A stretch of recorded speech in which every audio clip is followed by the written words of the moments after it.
40 कोटी रुपये वकिलाला देते. हे पैसे जर गरिबांना दिले तर अर्धे गरिबांचे पैसे मिळू शकतात. ती दिल्लीहून वकील लावते, कॉन्फरन्सवर बोलते, दिल्लीहून वकील बोलतो, सगळे लोक, सगळं प्रशासन भ्रष्टाचारी आहे. या गरीब माय बापाच्या मध्ये एकही मंत्री असो, संत्री असो, कुणीही दखल घेत नाही. सर्व स्थानिक आमदारांना, मंत्र्यांना, सगळ्यांना आम्ही निवेदन देतो. तुम्हाला असं वाटतं का जसे आदर्श प्रमाणे आमचे पैसे मिळालेच पाहिजे. त्यांची घरगुती प्रॉपर्टी आहे, 6 मजल्याची बिल्डिंग आहे त्याची जालना MIDC मध्ये 25 ट्रक त्याचे जप्त करून आणलेले आहे. पण हे प्रशासन वेळ खाऊपणा करतंय.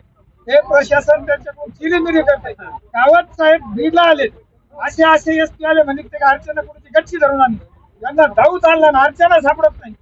झूम मीटिंग आहे ती, झूम. सर्व ठेवीदारांना म्हणते मी पैसे देतो आणि 1 रुपया देत नाही. 40 कोटीचा त्यांनी वकिलांचा कॉन्ट्रॅक्ट करून सगळ्या केसेस केल्या. आम्ही स्वतः त्यांच्या नावावर भताने साहेब वकील लावून हायकोर्टामध्ये केसेससाठी चक्रा मारतोय, तरी पैसे मिळण्याची